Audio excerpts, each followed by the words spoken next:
1절 율법은 장차 올 좋은 일의 그림자일 뿐이요 참 형상이 아니므로 해마다 늘 드리는 같은 제사로는 나아오는 자들을 언제나 온전하게 할 수 없느니라. 10절 이 뜻을 따라 예수 그리스도의 몸을 단번에 들이심으로 말미암아 우리가 거룩함을 얻었노라. 오늘 하루도 하나님의 크신 은혜와 평강이 넘치길 풍성하시기를 우리 주님의 이름으로 축원드립니다. 히브리서 저자는 예수님과 옛 언약을 비교하여 예수님이 과연 누구신지에 대해서 명확하게 전달하고자 했습니다. 또한 옛 언약의 한계를 언급하며 우리에게 새 언약이 되시는 예수님이 왜 필요한지에 대해서도 말씀해 주었습니다. 히브리서 10장은 7장에서부터 9장까지의 내용을 정리한 장으로서 7장에서 8장, 9장에 이르기까지 긴 논쟁의 결론 부분이라고도 말할 수 있습니다. 그래서 앞서 언급되었던 내용들을 다시 언급하며 좀 더 분명하고 명확하게 메시지를 전달합니다. 히브리서 10장 1절에 율법은 장차 올 좋은 일의 그림자일 뿐이요 참 행상이 아니므로 해마다 늘 드리는 같은 제사로는 나오는 자들을 언제나 온전하게 할 수 없느니라. 히브리서 기사는 이제까지 구약의 제사를 첫 언약으로 언급하였는데 그 첫 언약을 10장 1절에서는 율법으로 소개를 하고 있습니다. 율법은 첫 언약의 더 넓은 의미의 표현으로 율법, 첫 언약, 구약의 제사는 히브리 안에서 같은 의미를 담고 있는 것입니다. 히브리서 기사는 1절에서 첫 언약인 율법, 즉 구약의 제사는 그림자요 참 형상이 아니다 라고 고백합니다. 그 이유는 매년 반복되는 제사이기 때문입니다. 만약에 구약의 제사가 온전케 하고 완전케 하는 제사였다면 반복적인 제사를 드릴 이유가 없다는 것입니다. 그러나 이스라엘 백성들은 해마다 반복적인 제사를 드렸습니다. 그것은 동물의 피로 드리는 제사가 하나님께 나오는 자들을 온전케 할 수 없다는 것을 잘 보여주는 것이죠. 율법이나 구약의 제사는 히브리서 기자의 말대로 참 형상의 그림자입니다. 율법이나 구약의 제사는 사람들의 죄를 깨닫게 해주기는 하였지만 그것이 사람을 온전하게 하는 능력은 없었던 것입니다. 이 사실을 잘 알았던 바울은 로마서에서 율법을 다음과 같이 소개하였습니다. 로마서 3장 20절에 그러므로 율법의 행위로 그의 앞에 어렵다 하심을 얻을 육체가 없나니 율법으로는 죄를 깨달음이니라. 바울은 말합니다. 율법을 잘 지킨다고 하나님 앞에서 어렵게 될 수 없다. 율법은 죄를 깨닫게 해줄 뿐이다.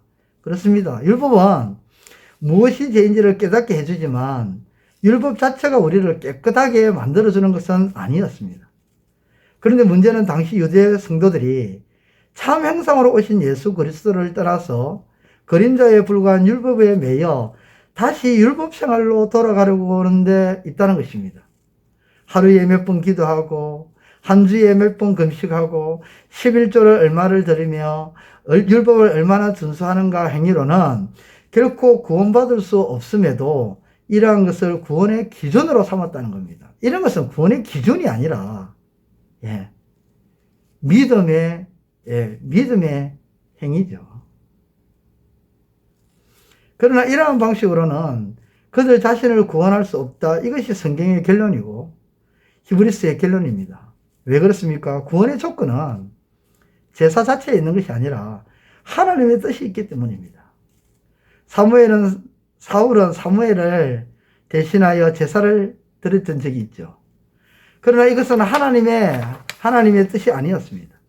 하나님께서 제사 자체를 기뻐하셨다면 사울이 드리는 제사를 받으셨을 것입니다. 그러나 하나님은 사무엘을 통하여 사울에게 이렇게 말씀하셔요.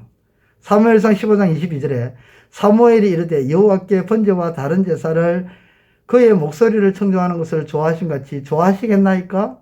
순종이 제사보다 낫고 듣는 것이 순양의 기름보다 나으니 이것을 통해 알 수 있는 것이 무엇입니까? 하나님은 제사 자체를 기뻐하시는 분이 아니라 하나님의 뜻에 순종하는 마음과 그 자세를, 그 태도를 기뻐하신다는 것입니다. 그림자의 실체요, 참 행상이신 예수님께서 오셨음에도 불구하고 여전히 율법을 붙들고 살아가는 것은 하나님의 뜻이 아닙니다. 이러한 모습은 율법을 그 또 하나의 우상으로 섬기는 일과 같은 것입니다. 하나님의 뜻은 우리를 위해 보내주신 구원자, 그림자의 실체요 참 형상이신 예수 그리스도를 믿고 하나님의 거룩한 자녀가 되는 것입니다. 그럼 율법은 아무 쓸모가 없는 겁니까? 아닙니다. 이제 구원받은 자로서 죄를 짓지 않으려고 그 율법을 우리에게 적용하는 것이죠. 히브리서 기자는 10절에서 이러한 뜻을 따라 예수님이 죽으셨고 예수님이 죽으심으로 우리가 온전하게 거룩하게 있게 되었다는 겁니다. 우리도 기도를 몇 시간 하고 성경을 얼마나 읽고 헌금을 얼마나 드리며 교회에서 어떠한 봉사를 하고 있는가를 보고 구원의 기준으로 삼을 때가 있습니다. 그건 구원의 기준이 아니라 믿음의 모습이죠. 신앙의 모습입니다. 그러나 이러한 모든 행위는 구원받은 이들이 그 은혜를 깨닫고 보이는 반응이죠. 구원의 조건은 절대 될 수가 없는 겁니다. 구원의 조건은 하나님의 뜻으로 오신 예수 그리스도이십니다. 우리는 예수님을 통해서만 거룩함을 입고 예수님을 통해서만 구원을 얻을 수 있습니다.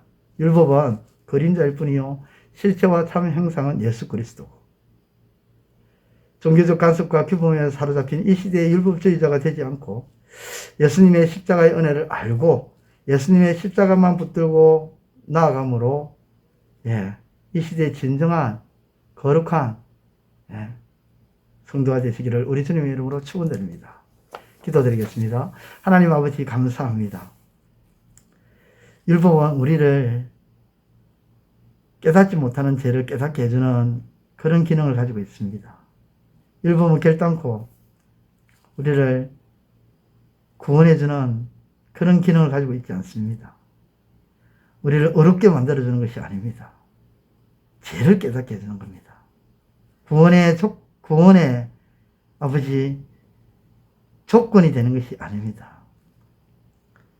아버지, 우리가 구원받을 수 있는 조건은 하나님의 뜻, 예수 그리스도를 믿음으로 우리가 구원을 받는 것임을 단 한순간도 잊지 않게 해주시고, 이제 우리 주 예수 그리스도를 믿음으로 우리에게 주어진 이 율법을 통해서 죄를 짓지 아니하려고, 더러운 것에 우리가 물들지 않으려고 노력하고 애쓰며 우리에게 주신 구원을 이루어가는 우리의 삶이 되게 하여 주옵소서. 예수님의 이름으로 기도드리옵나이다. 아멘. 이제 오늘 받은 말씀으로 함께 기도하겠습니다. 첫째, 구약의 제사가 완전하게 하는 것이 아니었기에 반복적으로 지속적으로 드려진 것이요 율법은 죄를 깨닫게 해줄 뿐 깨끗게 하는 것이 아님을 알게 하소서.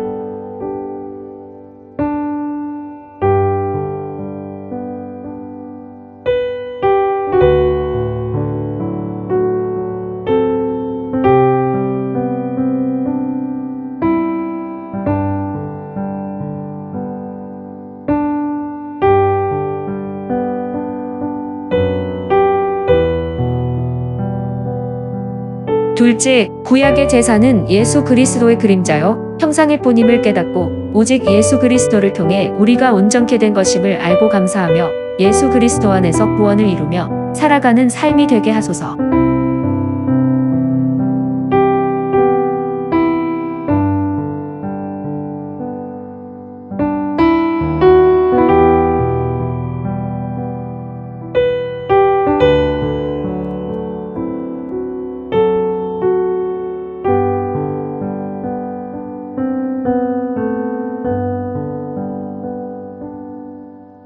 이제 오늘의 기도 제목을 가지고 합심하여 기도하도록 하겠습니다. 첫 번째, 하나님, 세상의 모든 것이 헛된 것임을 깨닫게 하시고 세상의 것을 잡으려고 다른 박질 하지 않게 하시고 오직 하나님께로부터 오는 것을 붙잡게 하소서.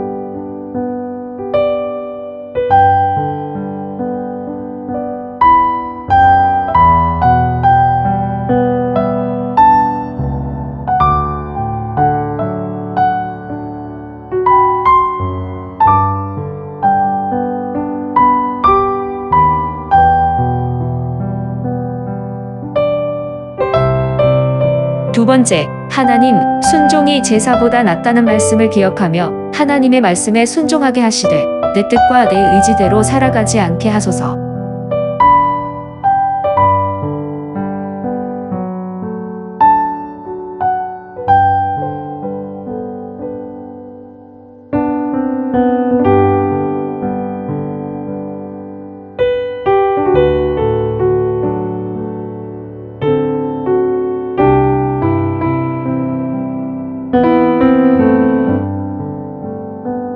번째, 하나님, 몸도 마음도 경제도 영향력도 연약한 우리를 주님께서 동정하여 주시고 회복하여 주시는 것을 믿고 은혜의 보좌 앞으로 나아가게 하소서.